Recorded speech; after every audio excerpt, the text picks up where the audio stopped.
Welcome back to Nature Day at the Water Pavilion, where we're talking about nature-based solutions and basically how to help them, how to have them mainstreamed into climate action. And so I have the pleasure to introduce the next session, which is creating bankable climate adaptation projects with nature-based solutions, learning from building with nature in Indonesia. And our moderator for the session is Aaron de Hoog, Senior Comms Officer at Wetlands International. Aaron. Hi, thanks very much. And thanks very much to the Water Pavilion for allowing Wetlands to be a part of this. It's quite a wonderful initiative, and it's great to be here. I'd also like to welcome most of our guests are actually virtual, except for Hendra, who's sitting with us here, and she'll be joining us a little later on. And I realize it's quite a hefty title, creating bankable building with nature projects. And we'll be discussing that with these panelists, first with some presentations, and then after that, a Q&A. So why are we here? We're here to stimulate the discussion around scaling up investment in building with nature as a common practice in water infrastructure planning. Building with nature is a holistic and inclusive approach that integrates nature-based solutions into water infrastructure projects. This approach enables adaptive and resilient designs for coastal defense, climate change impacts, and river basin management, which benefits both nature and people.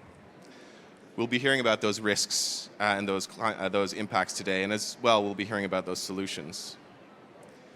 However, despite the popularity of nature-based solutions or natural climate solutions, as Greta Thunberg has recently introduced into the common vernacular, the number of projects are actually implemented around the globe are very, very limited, with the majority of infrastructure investment still targeted towards conventional solutions. Now, there's a few barriers to this.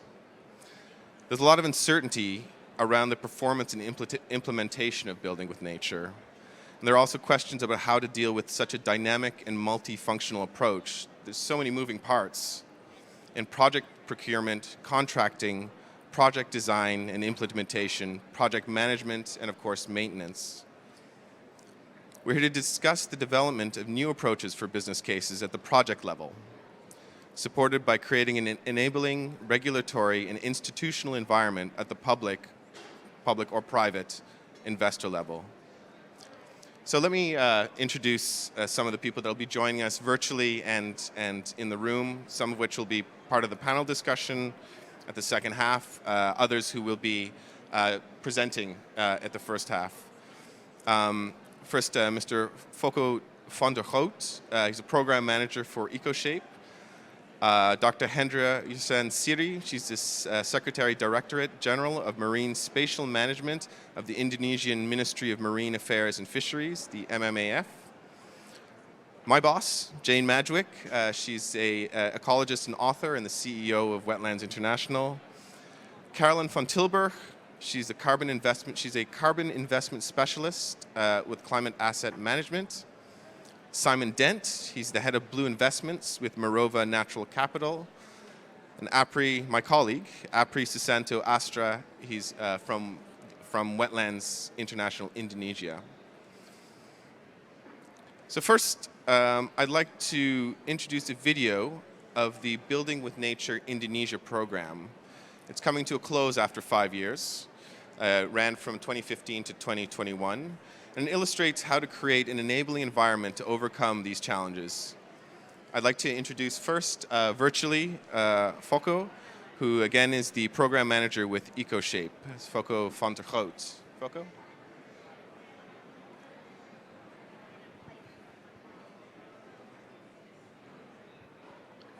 Thank you very much, Aaron.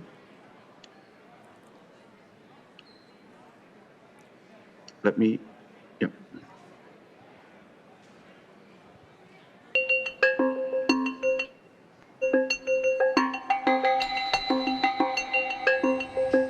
Orang tua kami telah mengingatkan bahwa kami harus melindungi hutan mangrove dan tidak menebanginya untuk dijadikan tambak.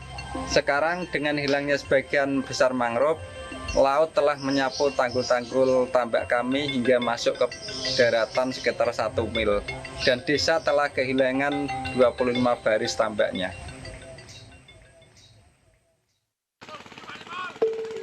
In the Demak district of North Java, Indonesia, the coastline is severely eroding as a result of sediment disturbance. Mangroves that protected the shore and held the sediment have been cut down and replaced by aquaculture ponds.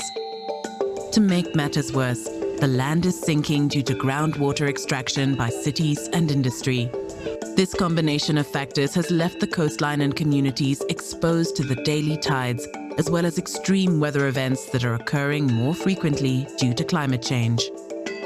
In efforts to quell the tide, concrete sea walls were placed, but these collapsed in the soft mud and blocked the sediment transport inland. Efforts to plant mangroves also failed because the water had become too deep. A new approach was needed to restore coastal safety and revitalize the local economy. A consortium of local communities, scientists, engineers, NGOs, and the government was brought together, led by Wetlands International, EcoShape, and the Indonesian government. Together, they designed an integrated solution to restore the mighty mangrove belt that once protected the land. To enhance coastal safety, permeable structures were constructed by contractors and villagers in the most severely eroding areas to trap sediment and create the right conditions for mangrove recovery. Today, communities own and maintain the structures. In other places along the coast, unproductive aquaculture ponds were converted back into mangrove forests. In addition, local farmers received training in sustainable aquaculture practices, which boosted productivity and tripled their income. These economic benefits enabled farmers to give up part of their aquaculture ponds to make space for mangroves. Sebelumnya kami sebelum mengikuti SL, saya menggunakan bahan-bahan kimia. Tapi hasilnya di situ kurang memuaskan karena sering terjadi yaitu kematian udang. Adanya SL di sini saya rubah sistemnya, yaitu memakai yang ramah lingkungan, yaitu komposisasi atau penggunaan mol. Sekarang saya mulai yaitu berbagi ilmu, berbagi pengalaman saya dan berbagi keberhasilan saya kepada kelompok-kelompok di pinggiran pantai seluruh Kabupaten Demak. Saya tunjukkan pada teman-teman, ayo bangkit, ayo jangan malas, buktinya ada. In 5 years, this project has grown into a landscape-scale initiative along 20 kilometers of eroding coastline in central Java. The use of permeable structures to bring back mangroves has been replicated by the Indonesian government in 13 districts. Sadly, the coastal restoration efforts in Demak are severely challenged by the sinking of the land, caused by unsustainable pumping of groundwater by cities and industries nearby. Young recovering mangroves are being washed away and ponds suffer from flooding. To facilitate a solution to this land subsidence, the project partners initiated water dialogues at national and provincial level and worked with communities to help them express their needs. Ini adalah rumah kami. Insya Allah kami berencana tetap tinggal di sini. Saya berharap proyek ini dapat menyelamatkan dan mengembalikan hutan mangrove kami. Saya merasakan ada harapan baru. What we have been pioneering in Indonesia can be replicated elsewhere. There is no standard blueprint and upscaling has to recognize that. Building with nature is going to be the answer to coastal protection in many places. Solutions like this that engineer with nature can help protect not only coastlines, but also rivers, cities, and beaches. We are sharing our knowledge, training the engineers of the future, and removing policy barriers for building with nature instead of fighting against it. Join us in upscaling this approach in Indonesia, Asia, and beyond.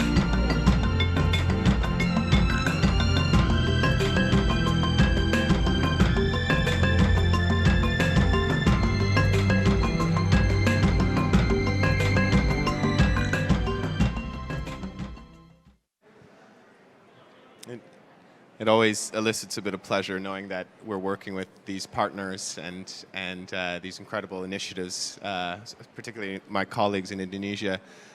Foco, I introduced you a little too early. Now I'll give you a proper introduction. It's Foco van der Groot. He's the program manager with EcoShape. He's going to present a compelling business case for building with nature projects in Indonesia, what you've just seen, based around a social cost-benefit analysis. And he's going to share some lessons learned in developing these projects. Foco, the floor is yours. Thank you very much, Aaron. I hope you can all hear me and see my screen. So my name is Foco van der Groot. I'm a program manager at EcoShape and one of the coordinators of this Building with Nature Indonesia project. So as introduced by Aaron, Building with Nature is a design approach to develop nature-based solutions for water-related infrastructure, such as flood defenses and sustainable ports and restoration of ecosystems. You see a few examples here from our project portfolio. It harnesses the forces of nature to benefit economy and society and the environment. So Building with Nature is a no-regret approach to problem solving. It prioritizes adaptive management to follow a flexibility in the facing of the changing conditions. Its projects are often more cost-effective than hard solutions, especially on the long run. And by securing natural capital, they also achieve environmental co-benefits such as carbon storage, biodiversity conservation, and improved security and development of livelihoods such as wild catch, timber harvesting, and recreational activities. The Building with Nature approach was initiated in 2008 by EcoShape, a consortium involving Dutch governments, private sector engineering, consultancies, contractors, universities, knowledge institutes, and NGOs. It believes in a learning by doing approach, and it has developed a broad expertise in the design and implementation of innovative solutions to flooding and other problems. All this knowledge has been made publicly available through their guidelines. As a result of this experience, we have identified six enabling conditions or key enablers that are required for Building with Nature implementation and upscaling. These enablers can help the creation and implementation and upscaling of nature-based solutions by following the Building with Nature approach. These key enablers are investing in technology and system understanding, involving multi-stakeholders in the design and implementation phase, the management and monitoring and maintenance of nature-based solutions, institutional embedding, the business case, and capacity building. And for this presentation and this session, we mostly focus on the key enabler of developing a viable business case for nature-based solutions. So let's go back to the MAC. The Indonesia program in the MAC in Central Java is one of the flagship projects that has contributed significantly to each of the enablers, providing valuable lessons for replication and upscaling. Our experience in the MAC has supported the business case for Building with Nature by showing the wide range of avoided cost and co-benefits. But we also encountered difficulties in quantifying many potentially large benefits, especially those associated with the varying dynamics of natural systems, including the effects of climate change. To demonstrate that the investments in coastal protection, mangroves restoration, and revitalization of aquaculture ponds efforts, as shown in the video, are economically sound and beneficial to society, we have undertaken a social cost-benefit analysis. For the social cost-benefit analysis, we have compared alternative scenarios by computing all present and future costs and benefits for the study area.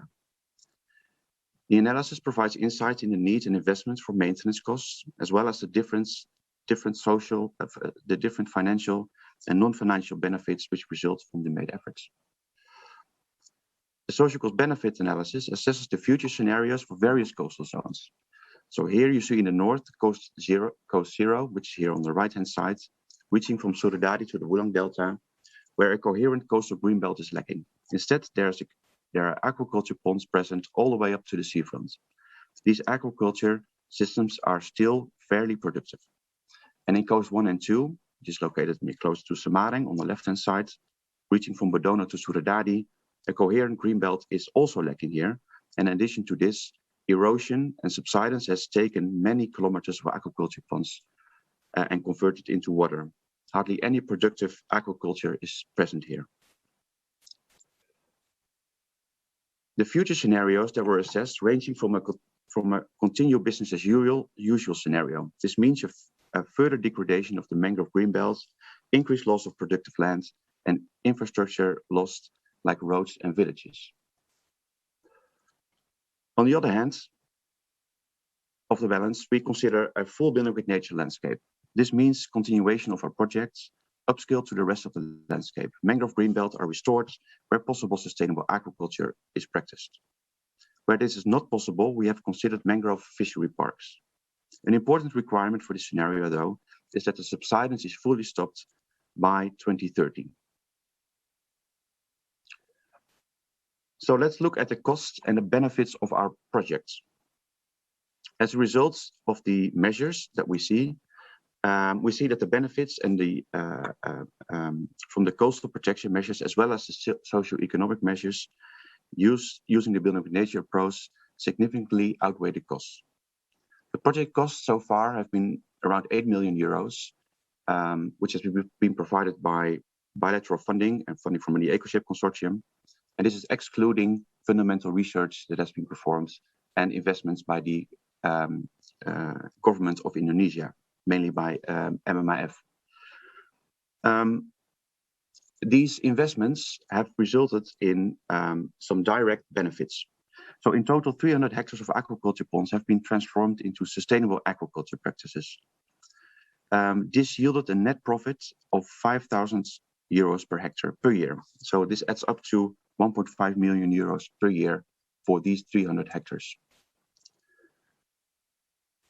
So when looking at the long-term projection, when the building with nature is further, the building with nature process is further implemented in the entire landscape, the direct benefits is that the creation of sustainable and productive lands, which in our future scenario is used for sustainable aquaculture, and the mangrove and fishery parks. In case of the business as usual scenario, if no investments are made in coastal protection, it will result in a total loss of productive lands, with dramatic consequences for the lands and the communities. Besides the direct benefits of protecting productive lands, the building with nature measures result also in several different income-generating benefits, such as increase in wild catch, increase in tourism and recreation, production of timber and non-timber products, carbon sequestration, and an increase of biodiversity. Without going into the detail of all the presented figures here, it is shown that the carbon sequestration, which is the last line item in this table, has great potential to create a return on investment. However, we also see that this is still a rather fictive benefit, as the carbon credit market is not fully operational yet. But perhaps this is something we can further discuss during the panel session. So what have we learned from this project? Co-benefits do not necessarily translate into revenue streams. And if they do, additional efforts are needed to bring these revenue streams, like carbon or sustainable aquaculture, into a project structure. Quantification of all the social costs and benefits arising from building with nature requires new methods beyond the traditional financial accounting. For the long-term implementation of building with nature, innovative procurement models and multi-party integrated delivery agreements should be applied in order to share the risks. However, these models are not so much developed yet. Pilots like the Building with Nature Indonesia project allow a learning by doing approach and further development of such procurement models. Ensuring long-term benefits require ongoing support from the government. Implementation of building with nature measures require the support of a governance structure which is typically provided by the national, provincial and local government for the protection of public goods such as the mangrove forests. To help reduce uncertainty and risk associated to the dynamic behavior of building with nature solutions and nature in general, consultants and science community can support asset managers of building with nature infrastructure by providing tool and advice on adaptive management which fit the dynamic character of building with nature. Last but not least, active community engagement is a way to create a local social economic structure that could facilitate an integrated landscape transition. The biorite system, as was shown in the video, provides means to make transition from traditional aquaculture to sustainable aquaculture as well as restoration and protection of the mangrove greenbelts. With this, I would like to conclude my presentation. I would like to thank you for your attention, and I'm looking forward to continuing discussion with the panel session. Back to you, Aaron. Thanks so much for that, Foco. And yeah, we'll see him again in the panel discussion coming up in the second half. I'm very pleased to ask to the floor Dr. Hendra Yusran Siri. He's the Secretary Directorate General of the Secretary Director General of Marine Spatial Management of the Indonesian Ministry of Marine Affairs and Fisheries. Dr. Hendra, would you like to take the floor? Take this one. All right.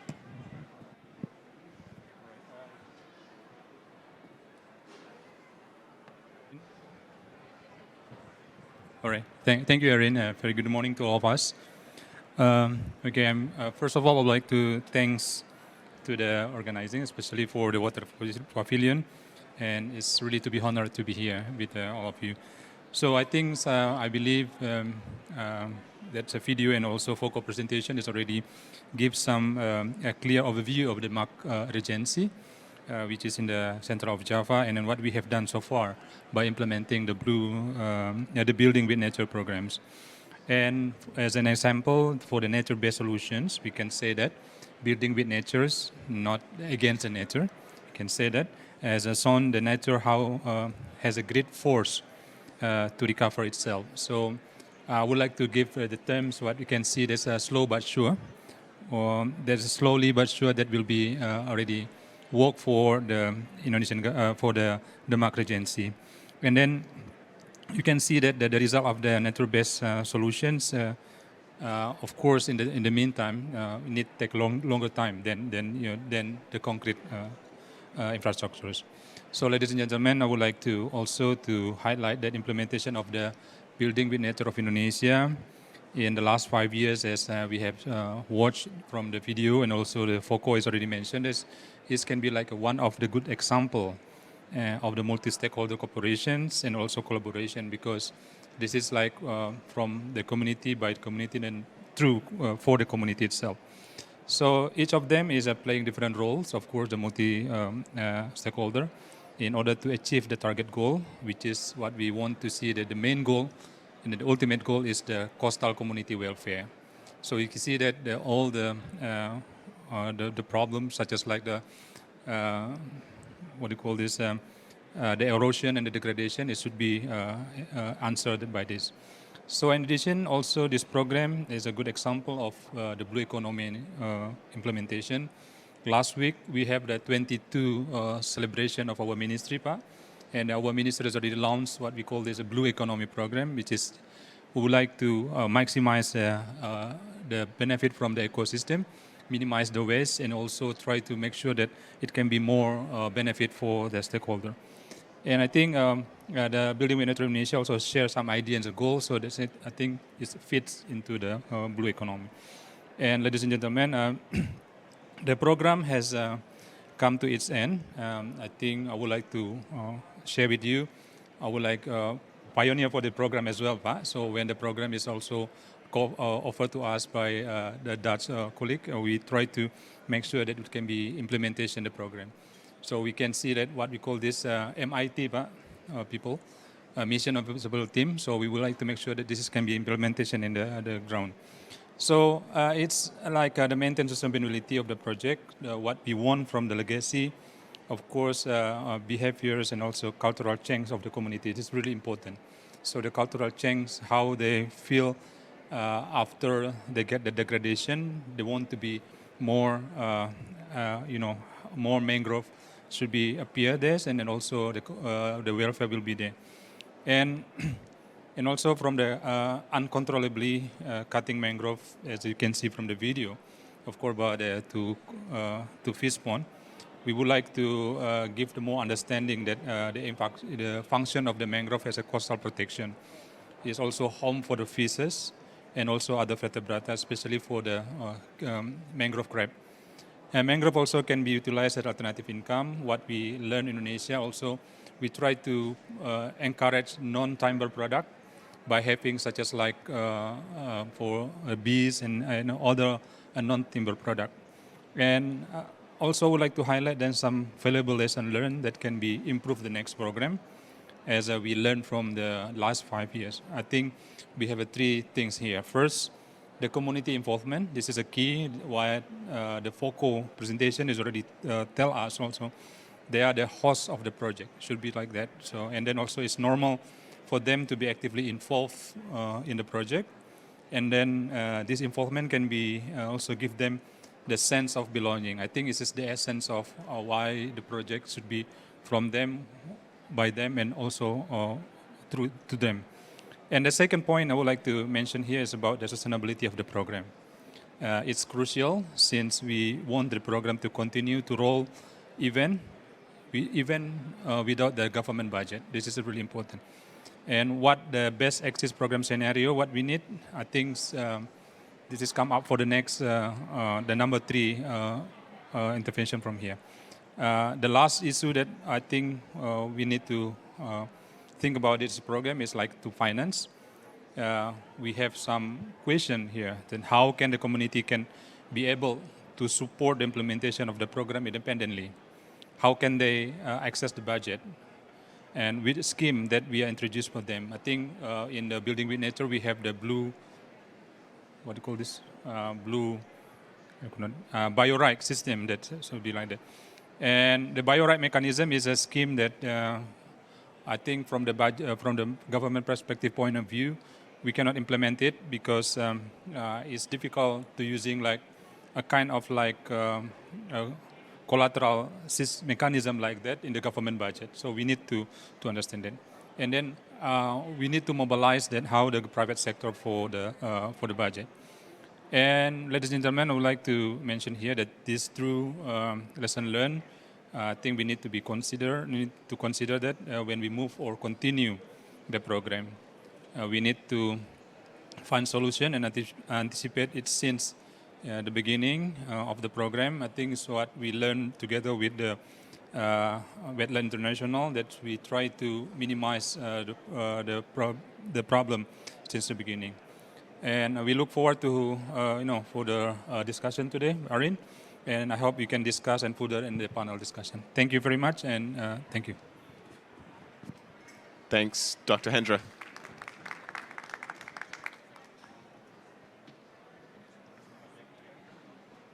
Yeah, you can sit there. There's a few more things happening, and then it's up to you. Thanks again. Right. I'd like to next introduce a pre-recorded video by Jane Madgwick. She's the CEO of Wetlands International.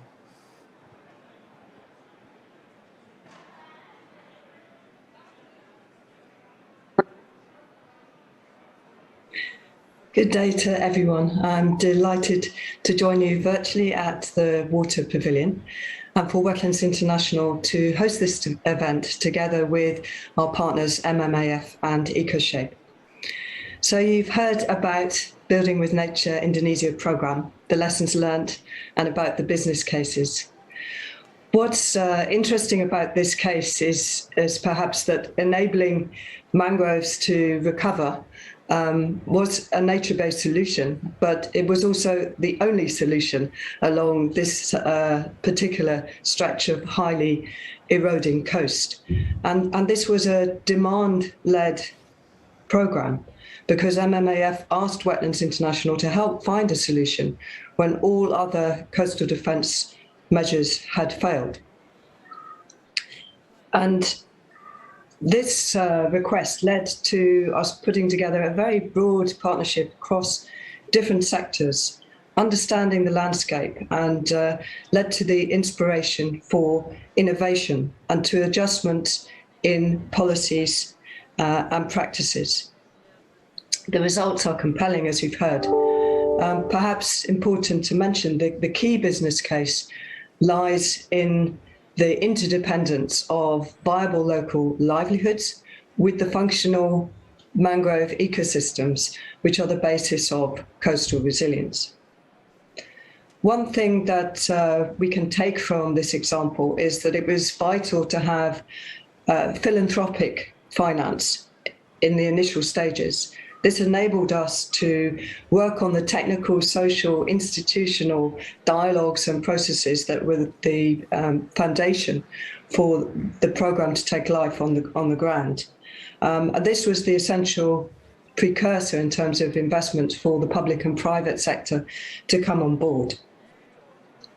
So this first large-scale investment, this big 20-kilometre stretch initiative, inspired the design of building with nature approaches elsewhere in Indonesia, many different situations, each requiring its own tailor-made design. So in a sense, the replication and upscaling was rather a natural process in Indonesia. And now, together with these partners, with EcoShape and others, we're seeking to inspire building with nature approaches in a diverse set of situations in 5 countries in Asia, where perhaps the options for nature-based solutions, building with nature, have yet to be considered. And we're doing this by creating landscape propositions that can attract investment. And the panel is going to discuss what are the barriers and enablers, very important discussions at this moment. I would like to offer 3 points into this discussion. Firstly, prevention is better than cure. So it's vital to really value the remaining intact nature, which is already playing a vital role in terms of climate adaptation, as well as in terms of biodiversity and supporting livelihoods. So not losing these when development is coming to the coast, for example, but building them into the coastal planning.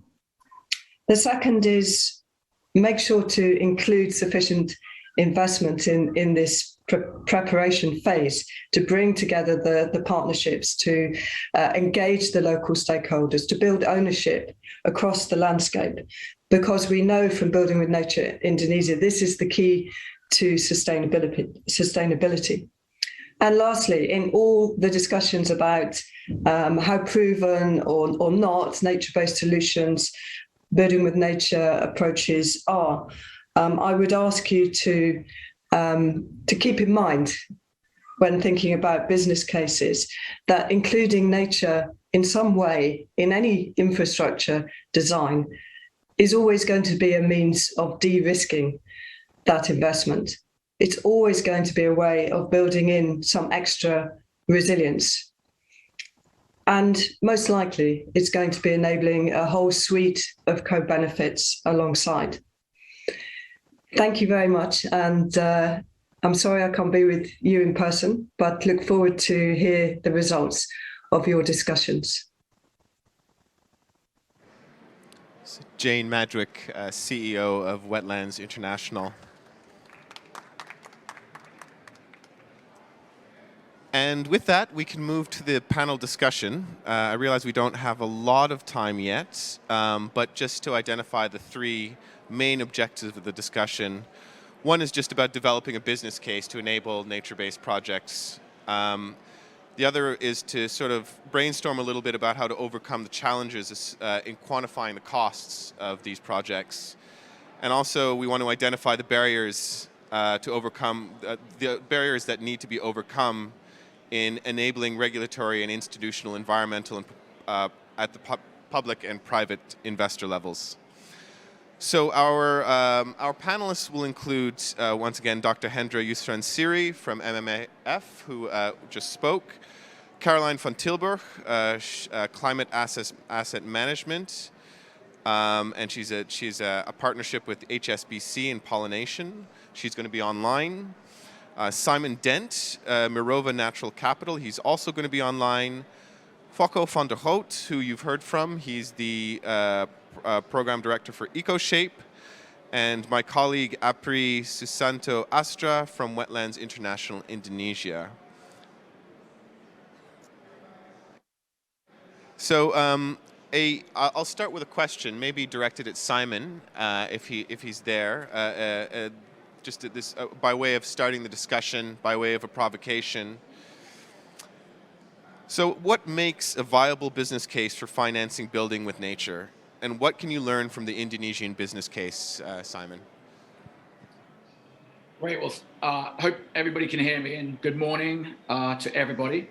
Quickly, I'm Simon Dant. I'm one of the principals of the Sustainable Ocean Fund, which is a private side impact-led fund that's investing in ocean blue economy projects, basically globally, but with a focus in emerging markets, including Indonesia. And I think that it's really interesting to hear the progress that's been made in some of these projects, particularly around wetlands, which is such a key part of the ecosystem that we need to protect. I mean, on our side, when we look at investments for the fund, I mean, we really go and think about 3 or 4 things. The first piece is does the project does it really have good governance? Does it have good policy? These are key investment enablers, and they're essential to create the perimeters of any project. I think the other areas that are key is having credible data, both financial, but also from the physical return of what we're trying to do with nature. That's very, very important. And then we put that together with the local stakeholders and the team on the ground and the partners that we're looking to basically involve and invest with. And I think that is clearly really important. We saw that in the Indonesian case study. And then I think what came out of the case study is when we look at projects, we're looking at natural capital projects, particularly as a whole. So we're likely to see that we're trying to create, the sum of the parts is greater than individual types of revenue streams or individual types of action. And that's where you see co-benefits coming through to create an investable project. And then you can build sustainable capacity, you can build sustainable investment returns by looking at a blended project. And then I think finally, you have to think about, you cannot be blue or green when you have a project that's always in the red. So, you have to have a project that is sustainable over the long term, financially, but also from an impact perspective. So everything that we look at has a double-headed approach where we look at a net environmental impact benefit for the project, but we need to make sure that that project is also sustainable from a financial point of view. And I think that's very, very important. And then just finally, I think you need to think about scale. We need to think about size to make projects investable for private side funds like ourselves. And then you need to look at the solutions that are available from a financial capital point of view. So both private and public funding that can be blended to make a successful project. Thanks, Simon. And I'd like to just keep the discussion flowing. So if anybody would like to jump in or interrogate at any point or add, please feel free to. So I'll just leave the floor open with that question, or if anybody wants to respond to Simon, they can go ahead. Otherwise, I'll move to the next provocation, the next question. So how does one overcome challenges to value co-benefits in order to make them part of the business case? For example, carbon, biodiversity, community benefits, and I think perhaps Carolyn, Simon, or Foco can speak to this. Yeah, I'm happy to take a lead on this question. So first of all, hello everyone in the audience. I think the challenge here is obviously we're looking at a landscape approach. So it's not just the project, but it's the project fitted within a larger ecosystem. And for that, in order to value them, we need to make sure that all the benefits are real, measurable, additional, and long-term. And for carbon, there is more or less a process already in place. So you go looking at your business as usual that Foco already nicely highlighted in his presentation. Then you go through your additionality assessment, because if you want to value those benefits, it needs to be an additional, meaning that those benefits would not occur if the carbon credits or those benefits would not have arisen. So you typically do that through an investment or a barrier analysis. Then you need to select, obviously, the right kind of methodology that maximizes the volume of these benefits as well. And I think once you've been through that process, the real challenges will be in collecting the right data, and especially for, let's say, community and biodiversity benefits, setting the right KPIs is really important, because that is something that you will have to measure over a long term in order to make sure that those have actually created and are real and measurable. And what we learned over time is that if you set these KPIs, especially for social community benefits, it's really important to do that collectively with those communities. Communities very much know what's happening on the ground, and they can easily work with you to determine which KPIs they feel most important and like to work on, so that that can be measured over time as well. And I think the dynamics are even becoming more and more complex, because whatever you do within the landscape, it also needs to be resilient for future changes in climate. So that additional complexity now also is part of the design of the project, and Foco already touched upon that. So for us, what is really important is that, select your carbon, biodiversity, community or water benefits well, work with communities to set the KPIs, and also engage them in the monitoring of that. So it creates more empowerment and local ownership of the benefits that they would like to achieve. And then ultimately, especially for carbon, that's why the COP at this moment is so important. If you are able to sell them overseas to investors so that additional financing can come in, you can also create an additional income stream, making the financial or the business case, as Simon was just describing, more robust. So that's my take on this. So, but I'm happy to give the floor to others to comment on this question as well.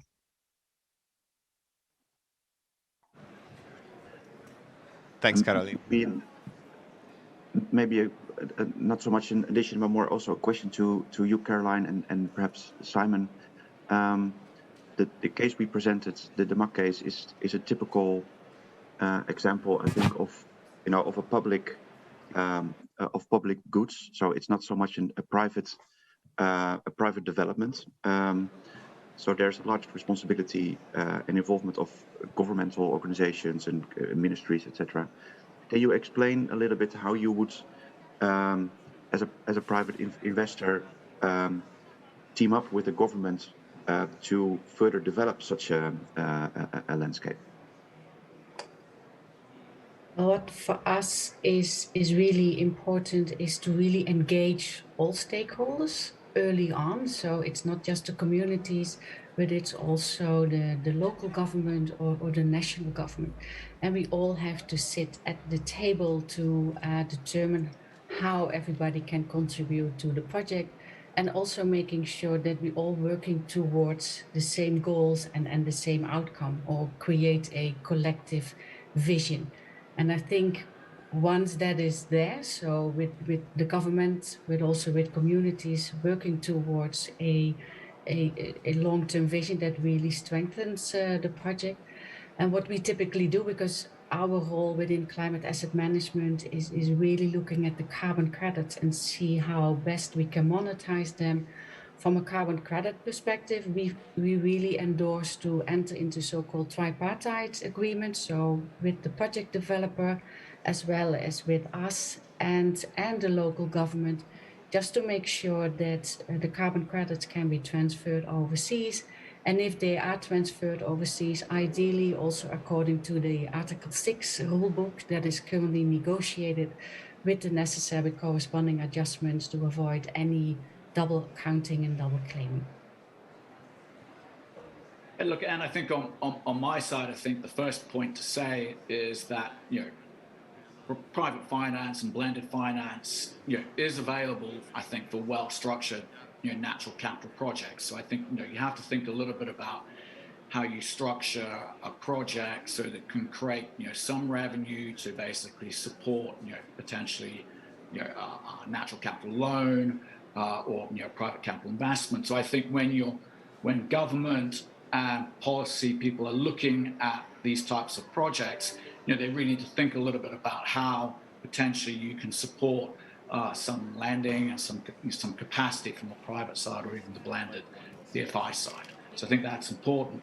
With the Sustainable Ocean Fund, I mean, for instance, we can take an example where we recently completed a small investment, blended finance investment into Belize, where we have a marine protected area that we've made a 7-year loan in tandem with the co-manager of the Tufnell Atoll, which is a 134,000 hectare marine park.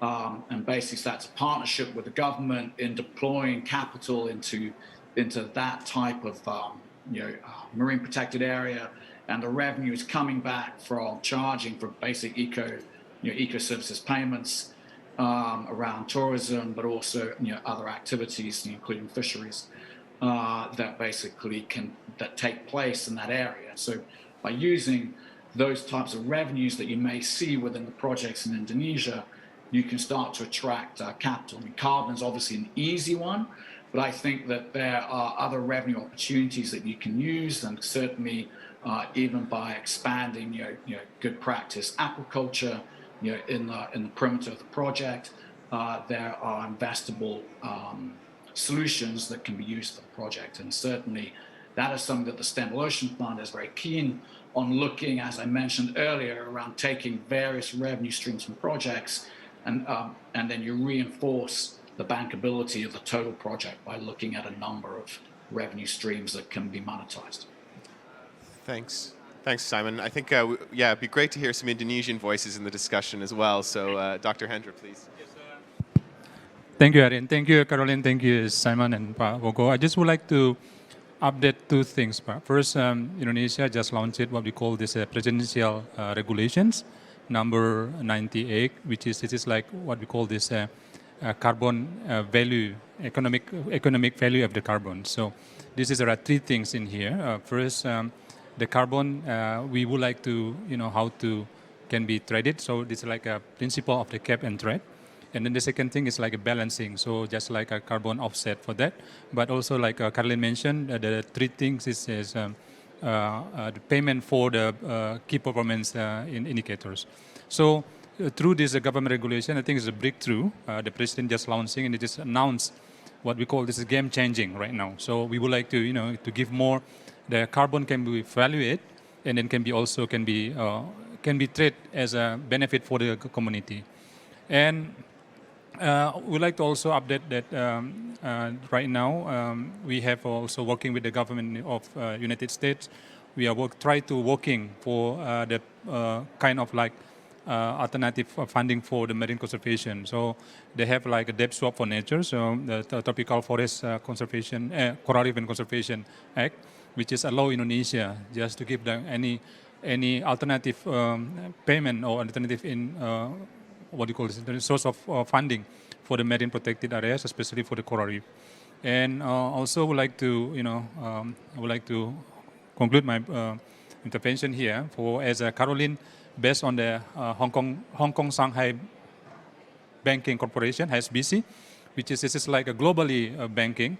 And we'd like to invite the Caroline. Probably we have a mechanism in the region, Coral Triangle Initiative and Coral Reef Fisheries and Biosecurity, CTICFF. It can be like together with the 6 countries, give some, a kind of example for the project, especially how to make sure the community can value it and also can be part of the mechanism of the carbon value. So I think we have already some, the modalities that we can use for making sure that the payment will be more attractive for private sector involved in this mechanism. Thank you. Thanks, Dr. Hendra. Are there any questions from the audience or any queries? Yeah? please go ahead. If you could introduce yourself, and then, yeah. Yeah, I think it's working. It's Jana. I'm the CEO of CarbonNext. We are project developers and a company that trades carbon credits as well. We already have 2 million hectares under protection in the Amazon forest, and we are going to the wetland part of Brazil. So we're starting a huge project in a mangrove.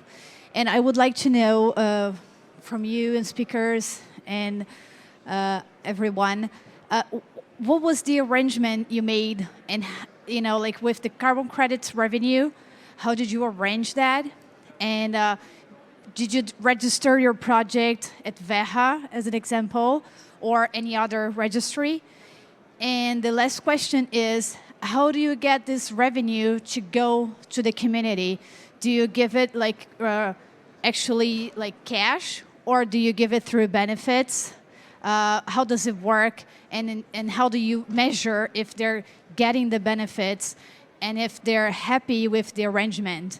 Because I know it could be very hard and very difficult to do it, to implement that. So yeah, thank you, and congratulations on the project. It seems really very well structured and a very good example for everyone. Thank you. Thanks very much. For the panelists, for anybody, would anybody like to respond?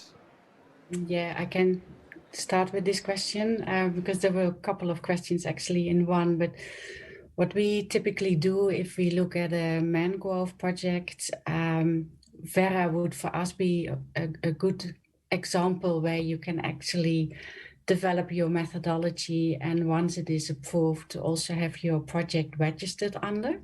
So working through that standard and having it registered under Verra, I think that that's a good step. You can then also claim your community and biodiversity benefits under the CCBA standard, but collectively you can submit the whole package to Verra, because at the moment those benefits are all, let's say, stacked on top of your carbon credit. The question I also would like to come back to you on is the community sharing mechanism. Because obviously communities can benefit from increase in income from fishery, but it would also be really nice if they could also benefit from the carbon revenue stream, especially if prices are expected to rise in the future. For them, having an access to the uplift of pricing, I think would really strengthen the robustness of the project. So having mechanisms in place so they can actually share, that is ideal. So how at the moment we look at it is that either the project developer receives a revenue share from the carbon, which they can subsequently through a trust or other mechanisms allocate back to the communities. For example, you can ask communities to really select community development programs. What is it that they would like to invest in the future? Is it a school? Whatever it is. So allowing, I think, with the stakeholders to make sure that there's a sharing mechanism in place that ultimately ends up with local communities having the right processes and procedures in place in order to ensure that they do actually benefit. That is absolutely key. We really see that as a very strong component of the project itself, and it needs to be built in. Thanks, Caroline. I'd actually like to invite Apri to speak on this question as well, if he may. Yeah, thank you, Aaron. Actually, learning from Indonesia, as Caroline mentioned about how to connect with the community, and then what we do in Demak, because when we involve community in our project, and when community feel it's get benefit from this project, and then they will willing to do the conservation works in their area. And when community support the activities on conservation area, it provide us a support from the local level. When we can get this on board in our activities, and then we can make link with the government, or maybe with the NGO, or maybe with the private sector, how to make it more valuable for the community itself, or for the project in general. So when this connection between how community feel is they can get benefit from the activities, and they also feel the when the environmental getting better, the condition of getting better, then it will bring a support for in the implementation in the field, and also the can attract more support from government level, also from the other stakeholders. Thanks, Apri. Did anybody want to add anything? I realize that we don't have that much time left, and I could perhaps move to the next question. And this is for, unless anybody wanted to speak to this or add to this, I think it's quite an important, obviously quite an important subject. Maybe I want to, can I add one point, Aaron? Of course. Because this is indeed an important aspect, and I think we have been able to show, although not with carbon credits, but with the increased income from the sustainable aquaculture, we have been able to.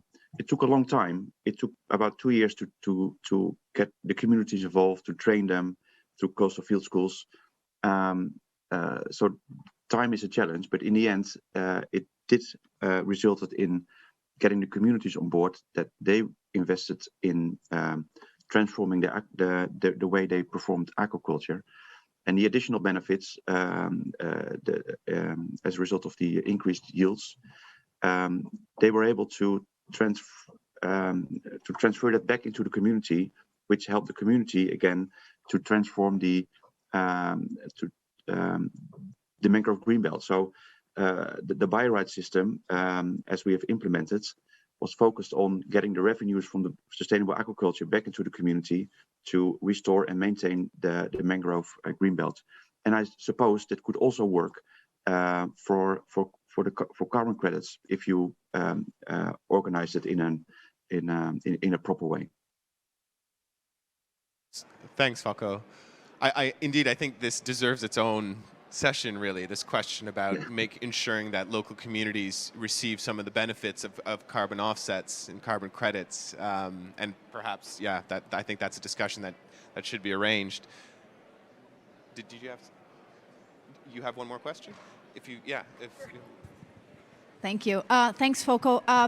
On that side, I was just wondering, in our projects, we make sure 70% of the revenues from the sales of carbon credits goes directly to the community and to the project area for the protection, monitoring, everything that's necessary. Can you share with us the percentage of the revenues that goes to the project? Thank you. Both, yes. So just to be very clear, from our project, we didn't use carbon credits in the business case. It was what the figures I presented is a projection how it could work. But what we did do was getting the additional benefits from the sustainable aquaculture back into the communities.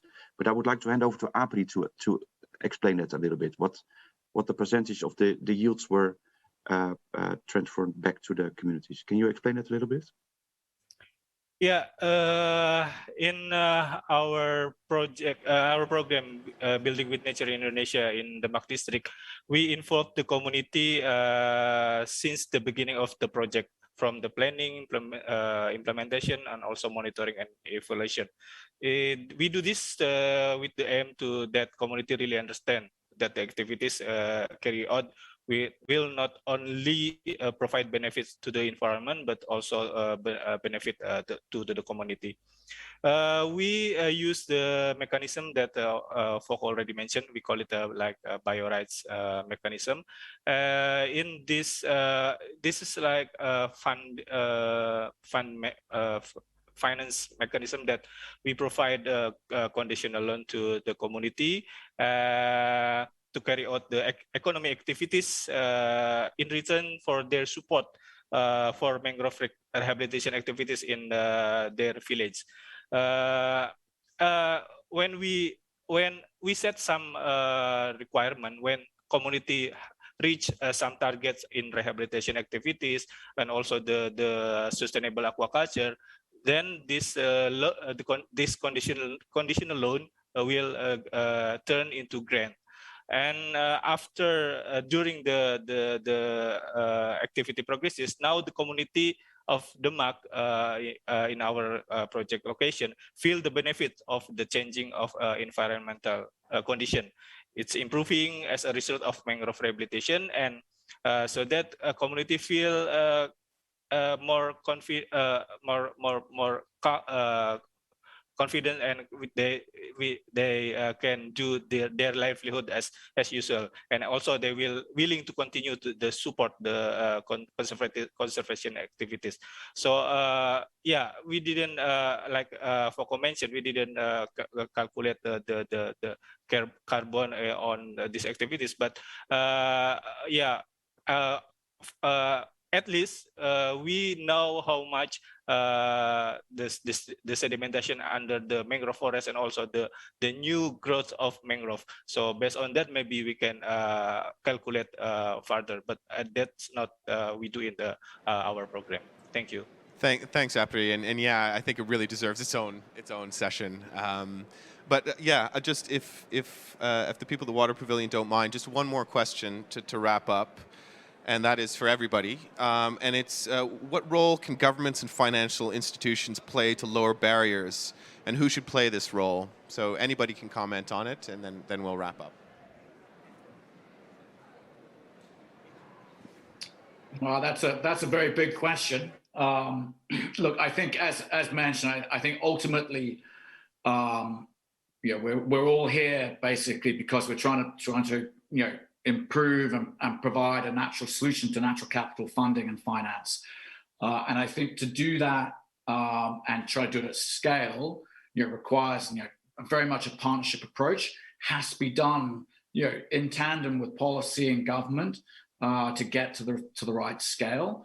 And so basically that's the key enabler. But ultimately on our side as well, on the finance side, we need to be able to create products and financial instruments that can take the type of performance risk and the natural capital risk that we are trying to support. And I think with the funds and the blended finance approach that, for instance, Sustainable Ocean Fund can bring to some of these structures and transactions, we are starting on that process. So I think together, when we put the partnerships together, which is government, local stakeholders on the ground with real private pools of capital that are focused and have the risk-adjusted mechanisms to do these types of deals, everything is possible. Thanks, Simon. Yeah. Sorry, go ahead, Caroline.